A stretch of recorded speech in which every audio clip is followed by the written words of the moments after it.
Dust on the Mountain by Ruskin Bond. Part 1. A Long Dry Summer. Winter came and went without so much as a drizzle. The hillside was brown all summer and the fields were bare. The old plough that was dragged over the hard ground by Bisnu's lean oxen made hardly an impression. Still Bisnu kept his seeds ready for sowing. A good monsoon and there would be plenty of maize and rice to see the family through the next winter. Summer went its scorching way and a few clouds gathered on the southwestern horizon. "The monsoon is coming," announced Bisnu. His sister Pooja was at the small stream washing clothes. "If it doesn't come soon, the stream will dry up," she said. "See, it's only a trickle this year. Remember when there were so many different flowers growing here on the banks of the stream? This year there isn't one." "The winter was dry. It did not even snow," said Bisnu. "I cannot remember another winter when there was no snow," said his mother. "The year your father died there was so much snow, the villagers could not light his funeral pyre for hours, and now there are fires everywhere." She pointed to the next mountain, half eaten by the smoke from a forest fire.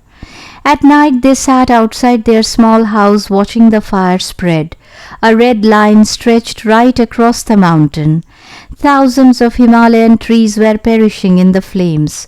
Oaks, deodars, maples, pines, trees that had taken hundreds of years to grow. And now a fire started carelessly by some woodcutters had been carried up the mountain with the help of the dry grass and a strong breeze.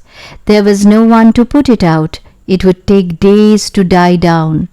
"If the monsoon arrives tomorrow, the fire will go out," said Bisnu, ever the optimist. He was only 12, but he was the man of the house. He had to see that there was enough food for the family and for the oxen and for the big black dog and the hens. There were clouds the next day, but they brought only a drizzle. "It's just the beginning," said Bisnu as he placed a bucket of muddy water on the steps. "It usually starts with a heavy downpour," said his mother. But there were to be no downpours that year. Clouds gathered on the horizon, but they were white and puffy and soon disappeared. True monsoon clouds would have been dark and heavy with moisture. There were other signs, or a lack of them, that warned of a long dry summer. The birds were silent or simply absent.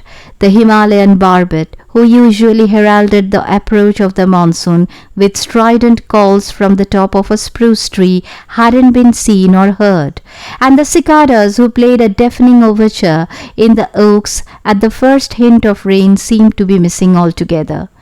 Pooja's apricot tree usually gave them a basketful of fruit every summer. This year it produced barely a handful of apricots, lacking juice and flavor. The tree looked ready to die, its leaves curled up in despair. Fortunately, there was a store of walnuts and a bin full of wheat grain and another of rice stored from the previous year, so they would not be entirely without food. But it looked as though there would be no fresh fruit or vegetables, and there would be nothing to store away for the following winter. Money would be needed to buy supplies in Tehri, some 30 miles distant, and there was no money to be earned in the village. "I will go to Mussoorie and find work," declared Bisnu. "I will send you money from there." "But Mussoorie is a 2-day journey by bus," said his mother. "There is no one there who can help you, and you may not get any work." "In Mussoorie there is plenty of work during the summer. Rich people come up from the plains for their holidays. It is full of hotels and shops and places where they can spend their money.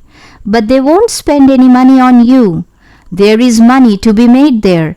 And if not, I will come home. I can walk back over the Nag Tibba mountain. It will take only 2.5 days and I will save the bus fare."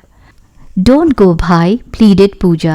"There will be no one to prepare your food. You will only get sick." But Bisnu had made up his mind, so he put a few belongings in a cloth shoulder bag while his mother prized several rupee coins out of a cache in the wall of their living room. Pooja prepared a special breakfast of parathas and an egg scrambled with onions, the hen having laid just one for the occasion. Bisnu put some of the parathas in his bag. Then, waving goodbye to his mother and sister, he set off down the road from the village.